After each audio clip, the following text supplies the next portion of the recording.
Hello everyone, আজ আমরা চলে এসেছি দক্ষিণের খাইবার পাশে। খাদ্যরসিক মানুষ যেখানেই খাবারের গন্ধ পাই সেখানেই চলে যাই। তো এখন এই যে টিকিট কাউন্টারে দাঁড়িয়ে আছি, এখানে টিকিট কাটতে হবে। টিকিট মূল্য মাত্র 10 টাকা। তো এই যে টিকিট কাটা হয়ে গেল, বাবাইয়ের হাতেই টিকিট রয়েছে। এরপর আমরা ভেতরে যাব। তো চলো তোমরা দেখতে থাকো। তো দেখতে পাচ্ছ কীরকম ভিড়, সামনেই গার্ড দাঁড়িয়ে আছে।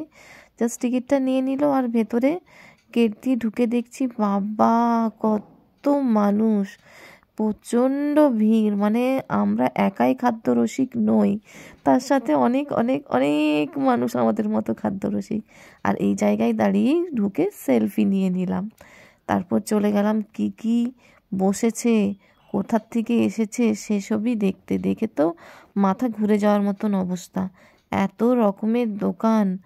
আর কোথার থেকে এসছে, কলকাতা থেকে এসেছে, হাওড়া থেকে এসছে, মেদিনীপুর থেকে এসেছে, নবদ্বীপ থেকে এসছে, আরও অনেক অনেক অনেক জায়গা থেকে এসেছে।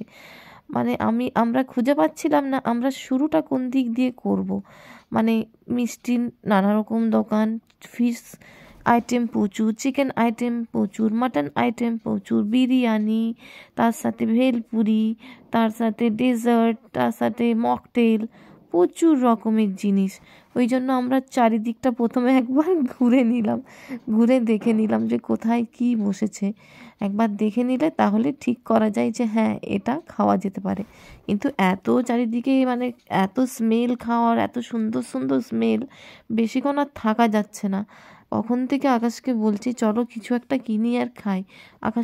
আকাশও কনফিউজ হয়ে গেছে, শুধু বলছে দাঁড়াও এই দোকানটা একবার ঘুরে দেখে নিই, এখানটা একটু ঘুরে দেখে নিই। এই করে করে আমরা পুরো চত্বরটা একবার ঘুরে নিলাম। ঘুরে এসে বাঙালি বুঝতেই পারছো, প্রথমেই মাছের দোকানের কাছে দাঁড়ালাম। এখানে নানা রকম মাছের আইটেম। তো আমরা প্রথমেই নিয়ে নিলাম ফিশ কবিরাজি আর তার সাথে ফিশ কাটলেট। বিশ্বাস করবে না, এত দুর্দান্ত টেস্ট ছিল। ফিশ কাটলেট বহুবার খেয়েছি, কিন্তু ফিশ কবিরাজি এই ফার্স্ট টাইম খেলাম। আর অসম্ভব ভালো, মানে মনে হচ্ছিল 2-3টে একসাথে খেয়ে নিতে পারবো। এরপর ভাবছিলাম কি খাবো কি খাবো, তো এলাম কাবাবের দোকানে। এখানে প্রচুর রকমের আইটেম পাওয়া যায়, শুধু যে কাবাব তা নয়, লাসুন কাবাব, আচারি কাবাব, তাছাড়া অনেক রকমের কাবাব পাওয়া যায়। তো আমরা 2 রকম নিলাম। লাসুন কাবাবটা খুব একটা ভালো লাগেনি, আচারি কাবাবটা ভালো লেগেছে। তারপর দেখা হয়ে গেল এদিকে স্কুল ফ্রেন্ডের মা বাবার সাথে। তারপর 2টো বাচ্চা মিলে খেলো পেস্ট্রি, আর আমি আর সুদেশনা মিলে করলাম গল্প। আর ওইদিকে আকাশ নিয়ে চলে এলো নলেন গুড়ের চা। তো এই ঠান্ডার মধ্যে গরম গরম গুড়ের ফ্লেভারের চা জাস্ট দারুণ লাগলো। তো এটাই এখন আমরা গল্প করতে করতে খেলাম। আর তারপর দেখছি সান্তা চলে এসছে, তো কিছু ফটো তুলে নিলাম।